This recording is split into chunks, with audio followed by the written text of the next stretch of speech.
Assalamualaikum warahmatullahi wabarakatuh. Selamat malam. Eh, Perkenalkan kami dari kelompok 8. Pada minggu ini kami akan mendiskusikan materi tentang risk assessment dan various type of disaster. Jadi menyambung dari materi minggu lalu yaitu project definition, pada kali ini eh, kami akan membahas perihal risk assessment dan disaster yang terdiri atas beberapa outline materi. Sebelumnya perkenalkan anggota dari kelompok kami, yaitu saya Muhammad Rafli, kemudian ada Silva Putri, ada Santi, Ahmad Sawal Nur, dan Gabriel Sianipar. Pada hari ini ada pun topik diskusi yang akan kami bawakan. Yang pertama adalah risk management basic. Kedua adalah risk component assessment. Selanjutnya threat assessment methodology. Keempat, vulnerability assessment. Dan yang kelima adalah disaster. Oke, untuk mengefisien waktu, kita langsung masuk ke materi pertama yaitu risk management basic. Silakan Silva. Baik, terima kasih Rafli atas kesempatannya. Risk management atau manajemen risiko adalah tugas besar sebuah perusahaan manapun dan ada risiko di luar kelangsungan bisnis dan pemulihan bencana yang mungkin telah ditangani atau disadari oleh perusahaan. Pada umumnya, manajemen risiko sendiri membahas bagaimana semua risiko dikelola di seluruh perusahaan. Dari jumlah dan jenis risiko yang dihadapi perusahaan saat ini sangat banyak dan sangat beragam. Misalnya, perusahaan menghadapi risiko terhadap nilai perusahaan, mereka mengalami perputaran dalam pasar saham, mereka menghadapi tuntutan hukum pemegang saham karena salah-salah urus perusahaan, dan mereka juga menghadapi risiko berdasarkan fluktuasi mata uang dalam lingkungan perdagangan internasional. Hanya 3 risiko yang dihadapi perusahaan sehubungan dengan nilai perusahaan. Perusahaan berdampak pada kemampuannya untuk meningkatkan modal tambahan, tingkat bunga yang diterima dari pinjaman, tingkat obligasi apapun yang mungkin coba diterbitkan oleh perusahaan atau telah diterbitkan. Ini termasuk jenis manajemen risiko yang berfokus pada risiko keuangan untuk perusahaan publik. Selanjutnya, proses pengelolaan risiko atau proses manajemen risiko adalah proses pengelolaan risiko untuk menilai potensi dan juga menganalisis trade-off atau kemungkinan biaya. Bayangkan sebuah perusahaan yang mengatakan bahwa kita perlu memastikan sistem, kita tidak pernah berjalan down. Potensi sistem untuk turun kadang-kadang sangat tinggi. Sebagian besar sistem mati untuk satu alasan atau lainnya dari waktu ke waktu. Biaya pemadaman sistem tersebut bervariasi. Biasanya dalam korelasi langsung dengan waktu sistem mati. Jika sistem mati selama 10 menit saat diboot ulang karena pemasangan tambalan darurat, biayanya mungkin dapat diabaikan. Jika sistem mati selama berhari-hari karena database rusak oleh peretas dan memulihkan kembali, untuk database yang sebelumnya divalidasi mengalami beberapa masalah. Biayanya banyak lebih tinggi.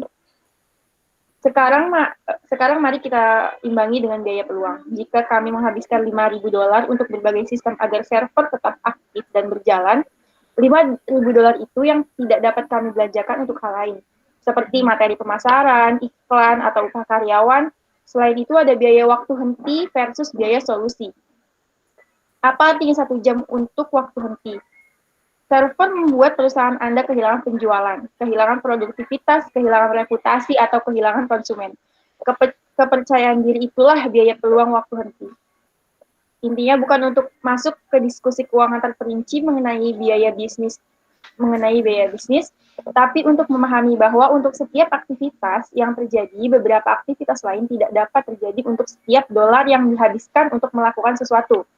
Dolar itu tidak dapat dihabiskan untuk melakukan sesuatu yang lain. Jelas, jika Anda memiliki $50 tersisa di akhir minggu, Anda hanya dapat membelanjakan $50 itu sekali. Jika Anda memilih untuk menghabiskan $50 itu untuk makan malam dan menonton film, Anda juga tidak bisa menghabiskan $50 itu untuk mainan elektronik baru. Dalam beberapa kasus, tidak bisa direndahkan. Dalam kasus lain, kesempatan biaya melakukannya tidak sebanding dengan manfaatnya. Penilaian ini memerlukan beberapa tingkat. Penilaian kualitatif atau penilaian yang dibuat tanpa ada takras, penilai memahami semua aspek dari proses pengambilan keputusan akan membantu perusahaan untuk membuat keputusan yang lebih baik berdasarkan persyaratan dan batasan unik perusahaan. Dua konsep lain yang berguna dalam proses ini adalah besaran dan frekuensi. Misalnya, dampak gempa bumi terhadap operasi bisnis akan memiliki magnitudo yang tinggi. Artinya, dampak akan ekstrim. Namun di banyak tempat, bahkan yang rawan gempa, frekuensinya relatif rendah. California memang mengalami gempa bumi yang cukup teratur, tetapi frekuensi gempa bumi besar yang berdampak pada operasi bisnis relatif rendah. Akhirnya, setiap ancaman dan strategi mitigasi potensial memiliki biaya dan manfaat. Saat kita membahas berbagai ancaman, kita akan melihat biaya dalam angka dolar dan biaya untuk kehidupan manusia dan operasi bisnis. Ada juga manfaat dari mitigasi yang idealnya harus lebih dari mengimbangi biaya acara. Contoh konkretnya yaitu biaya memasang sistem pencegah kebakaran di sebuah gedung mungkin menghabiskan biaya $15.000. Biasanya pemadam kebakaran sistem biaya sekitar $5 per kaki persegi.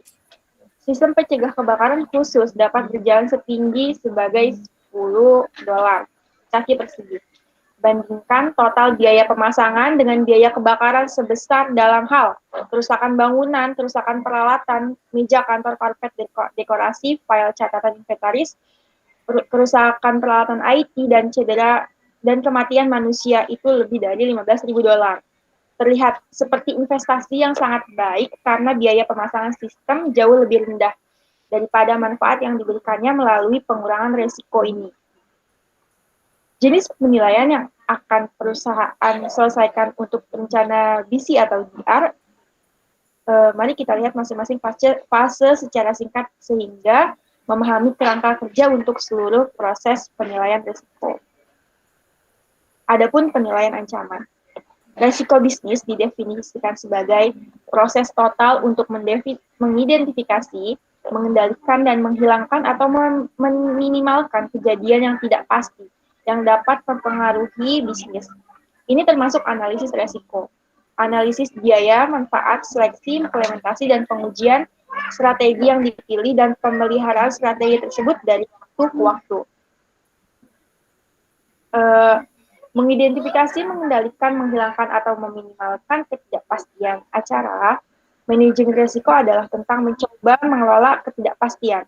Kami tidak pernah bisa sepenuhnya menghapus semua risiko sepanjang waktu, tetapi kita dapat menemukan cara untuk mengurangi atau menghilangkan banyak risiko untuk beberapa derajat. Proses manajemen risiko adalah proses penentuan risiko mana yang harus ditangani dan bagaimana mereka harus ditangani. Pandangan manajemen risiko yang lebih berpusat pada TI didefinisikan oleh John S. Haas dalam divisi keamanan komputer laboratorium Teknologi Informasi National Institute Standard dan Teknologi. Risiko adalah dampak negatif bersih dari penerapan kerentanan dengan mempertimbangkan kemungkinan dan dampak terjadinya manajemen risiko. Adalah proses mengidentifikasi risiko, menilai risiko, dan mengambil langkah untuk mengurangi risiko ke tingkat yang dapat diterima. Tujuan melakukan risiko adalah untuk memungkinkan organisasi mencapai misinya. Contohnya dengan mengamankan sistem TI yang menyimpan proses atau mengirimkan informasi organisasi dengan lebih baik. Yang kedua, dengan memungkinkan manajemen yang untuk membuat informasi yang baik, keputusan manajemen risiko untuk membenarkan pengeluaran yang merupakan bagian dari anggaran TI. Dan yang ketiga, dengan membantu manajemen dalam otorisasi atau mengakreditasi sistem TI berdasarkan dokumentasi pendukung yang dihasilkan dari kinerja manajemen risiko. Manajemen risiko juga mencakup 3 proses, yaitu penilaian risiko, mitigasi, dan risiko, evaluasi, dan penilaian. Baik risiko bisnis maupun risiko spesifik TI harus ditangani dengan menggunakan metodologi yang sama. Hanya detailnya yang akan berbeda. Kita dapat menggunakan persamaan berikut untuk mendefinisikan risiko juga. Suatu rumus menggambarkan resiko sama dengan ancaman ditambah kemungkinan ditambah kerentanan ditambah dampak. Dengan demikian, resiko dapat dilihat sebagai kombinasi dari demikian, resiko dapat dilihat sebagai kombinasi dari ancaman itu sendiri. Kemungkinannya, ancaman yang terjadi, kerentanan organisasi atau sistem terhadap ancaman tersebut, dan dampak relatif atau absolut dari ancaman tersebut terhadap organisasi atau sistem. Kemungkinan dan kerentanan ditunjukkan dalam tanda kurung hanya untuk menunjukkan bahwa beberapa orang lebih suka menilai dalam satu lulus atau sebagai satu nilai. Misalnya, kerentanan dapat ditafsirkan memasukkan kemungkinan yang mungkin ingin secara khusus mendobrak kemungkinan dari kerentanan. Salah satu metode dapat diterima selama perusahaan memperhitungkan kedua faktor dalam persamaan. Meskipun mungkin tampak seperti membelah, penting untuk mendefinisikan berbagai elemen ini agar kita bisa mendiskusikannya pada tingkat detail yang diperlukan untuk melakukan penilaian risiko yang menyeluruh dan bermakna. Selanjutnya ada penilaian kerentanan. Penilaian kerentanan sendiri menganalisis seberapa rentan dan tereksposnya suatu bisnis atau sistem untuk ancaman tertentu. Ini harus mencakup penilaian tentang seberapa rentan sistem terhadap ancaman serta kemungkinan ancaman itu terjadi. Porsi kemungkinan, penilaian dapat menjadi bagian dari penilaian kerentanan, meskipun Anda juga dapat melanggarnya keluar sebagai proses terpisah jika diinginkan. Selama penilaian risiko, perusahaan mencakup kerentanan dan penilaian kemungkinan. Perusahaan harus dalam kondisi yang baik, jelas berguna untuk mengetahui bahwa sistem rentan terhadap ancaman yang memiliki kemungkinan 90% terjadi, 50% kemungkinan terjadi, atau 1% kemungkinan terjadi. Kerentanan dan kemungkinan terjadinya sangat dekat, terkait, dan hasilnya digunakan sebagai masukan atau untuk penilaian dampak.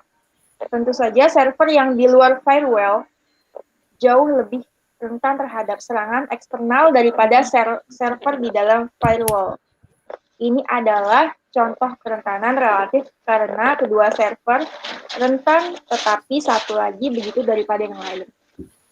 Seberapa besar kemungkinan salah satu server untuk diserang? Mungkin 100% untuk server di luar firewall dan mungkin 90% untuk server di luar firewall.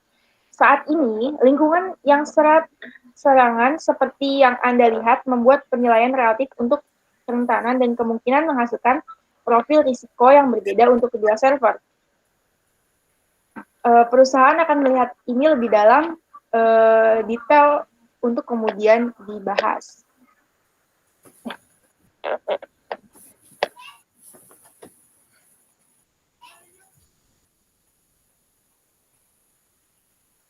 Baik, apakah sudah selesai, Silva? Selanjutnya ada penilaian dampak, menganalisis seberapa besar atau kecil dampak dari terjadinya ancaman. Pada suatu bisnis sistem, gempa bumi memiliki dampak yang sangat besar pada bisnis yang ada di